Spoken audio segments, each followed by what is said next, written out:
Greetings and welcome to another Bionicle review by me, Carry Plasma. I'm doing Nektann because I shrunk Matanui. I enlarged Nektann. Okay, so let's get started, shall we? His weapon is the same as his Stars form. I like that weapon, and you know, since he used it in his Stars form, I figured he should have it in this form too. And then this is this Nektann gun. We only ever got two of the Paraka, Nektann and Avok. And so I figured the Nektann, oh, the little lightsaber thing fell out. I had a blue one in there. Oh, yeah. So yeah, I used the Nektann one. It doesn't actually fit, actually. It doesn't fit entirely on his hand because of the shape of it here. But it's okay. It's okay. The arms are somewhat thin because I haven't gotten any of the GA sets since the Hordika, so I had to use the Metro leg pieces there.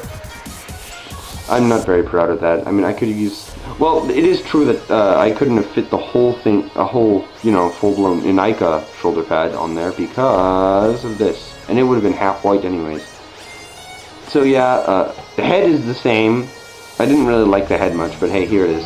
And it's attached onto here by this thingy. I like how I came up with that. Okay, he's stacked up thanks to these long pieces with many holes in them. I don't know the name for them. If there is like a fan name for those kinds of pieces, tell me in the comments, okay? Tell me, please.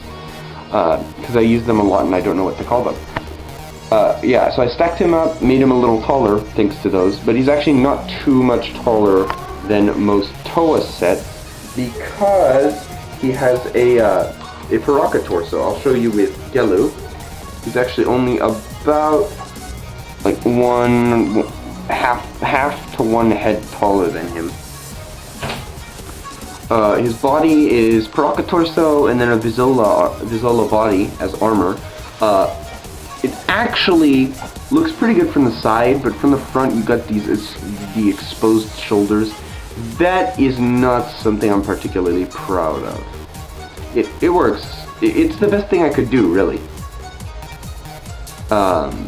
Yeah, and I had to take a couple of cheap tricks in order to make it not hollow in the center. You can still see there's some gaps in there and all. It's pretty hollow, but I used a couple of cheap tricks to do that. Okay, now the legs are basic, you know, except for this here. This is new. I mean, like, you know, you don't see that everywhere. And then there's this claw here that came with Nektann.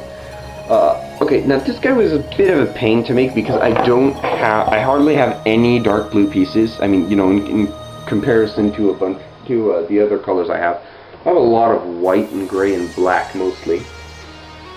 Fair amount of Metro red too, but not blue, not much blue.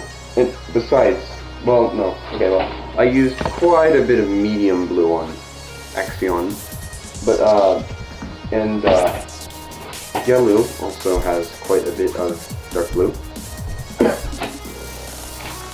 Gray, I have plenty of gray. I used a lot in Bayran as well. But, yeah, this guy had a bit more gray than I would have wanted, though. Especially, like, right here. It's pure gray and right here. Anyways, so yeah, that's all I have to say for Nektann, really. He's just so-so MOC. He isn't my favorite, but I don't hate him. Well, I don't hate any of my MOCs, really. But he's definitely among my least favorite. He was one of my least favorite of the Stars. The Skrull being my least favorite, with the exception of the Kopaka sword. And then the Rockshi, then this guy. All the bad guys' Stars were the worst. Really. Anyways, so yeah. Yeah, that's Nektann's review then. It's a little shorter than I would have wanted, but yeah, whatever. This is Carry Plasma, and Nektann signing off.